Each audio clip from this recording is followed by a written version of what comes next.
morning, Pulp Picks, and welcome to another amazing week of Pulp Picks. I'm Corey. I'm Fritz. I'm Sarah. And I'm Patrick. And Patrick, take us off. Yeah, so this week I chose Forever Forward. This is a new book by Scout. The gist of it is that there is a college professor scientist who's working on an experiment, and the college has decided you've had enough time, we're pulling the plug on it.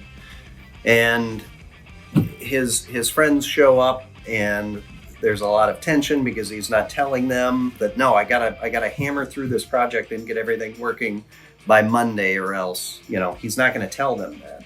And then stuff happens. And Stuff I think and things, wouldn't recommend it. Right. Well, it's a scientist working on an experiment, and under the pressures of time and losing funding and all of that, and their friends show up, and Forever Forward certainly implies, especially by looking at the cover, that there may be some timey-wimey stuff going on here. But it was a fun book. I had zero expectations going in, other than I thought that the cover looked really cool.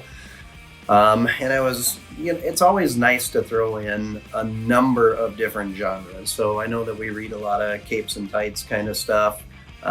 There's certainly a lot of horror stuff going on right now in the industry. We've been talking a lot with customers about, wow, there's a lot of horror books. But yeah, there are a ton, which is great because that's a nice, easy way to get into comics again, too.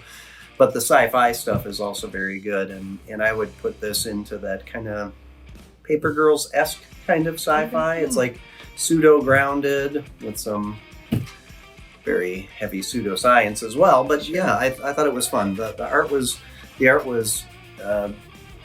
cool, especially in some of the scenes where you're looking at different cityscapes and stuff. Yeah, so I liked it a lot. Yeah, Sarah, what did you like this week? So I picked Ant-Man #2 this week. After picking Ant-Man #1 a few weeks ago. And some bats, got it. Yes, I like the rodents and the insects, I guess. But Ewing, we were talking earlier in our meeting, but Ewing just has this way of being able to kind of adapt and change his writing to really cover the span of these different Ant-Men, which I just think is beautiful. So, Eric O'Grady in this one is Ant-Man, and he's run out of Pym particles and doesn't really know how to use his suit. So it leads to all sorts of intriguing, interesting adventures, including going to Scotling's burial plot. Words weren't coming to me. But when I got to that scene, all I could think of is the bit from SpongeBob where Mr. Krabs is going to dig up the body. And if you don't know that, I don't know. I don't know what the audience is here. Oh, Fritz, there's no audience. Except for Mark. Yeah. Mark. Hey, Mark. Hi, Mark. But again, Tom Riley also has the versatility to cover these very different periods and these very different characters. And so it's a really interesting read. I'm excited to see the remaining Ant-Man. Yeah. Scott's my favorite Ant-Man, so I'm excited for that issue. But it's fun and engaging. So yeah. This one was on everybody's list this week, right? Mm-hmm. Yeah, we all #1 and #2. It's been very good so far. Mm-hmm. Solid book. I suppose over to you, Fritz. Yeah, I'm a little confused. Yeah, someone here threw out the whole order. Yeah, because it was Patrick just ran with it. I completely forgot that we came up with this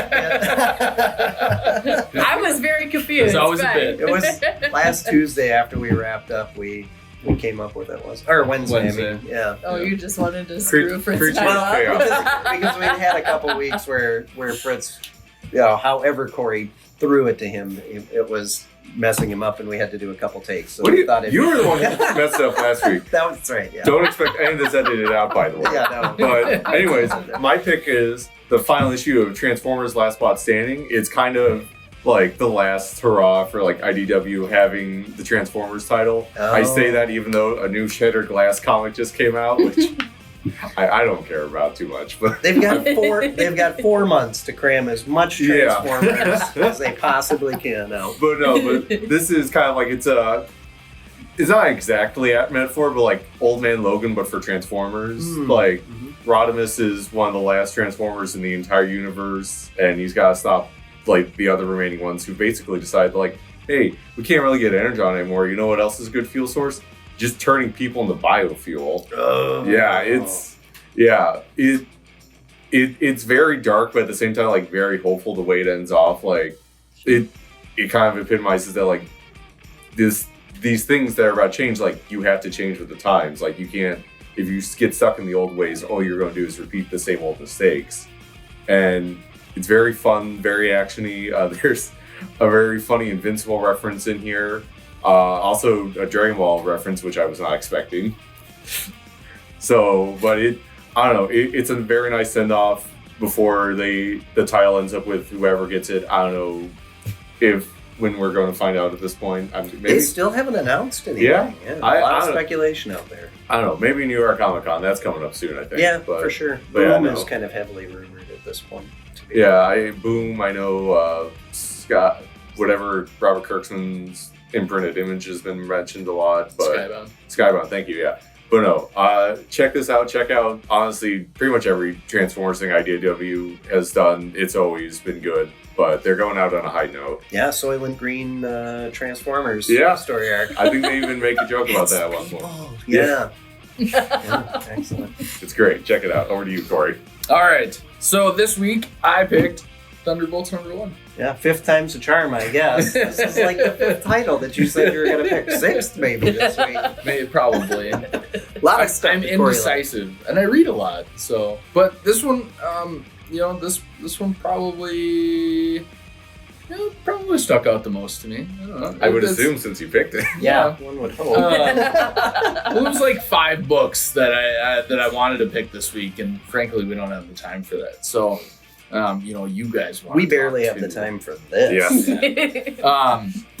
So this is the new Thunderbolts book. Hawkeye is leading the team. It picks up from where we left off in Devil's Reign.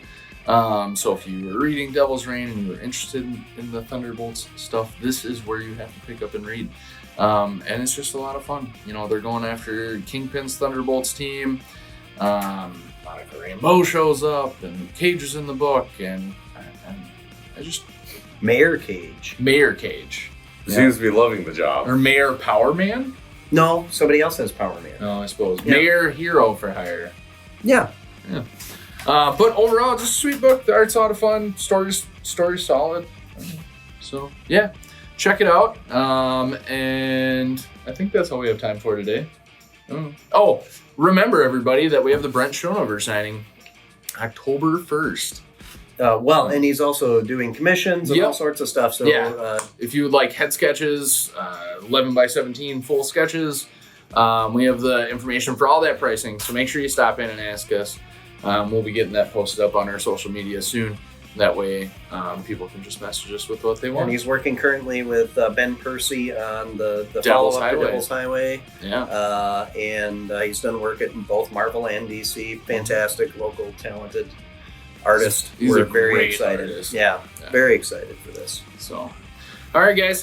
Well, we will see you at 11 a.m. Make sure you stop in, pick up your comic books, tell us your picks of the week, and follow us on all the social medias at PulpCG on Facebook, Twitter, and Instagram.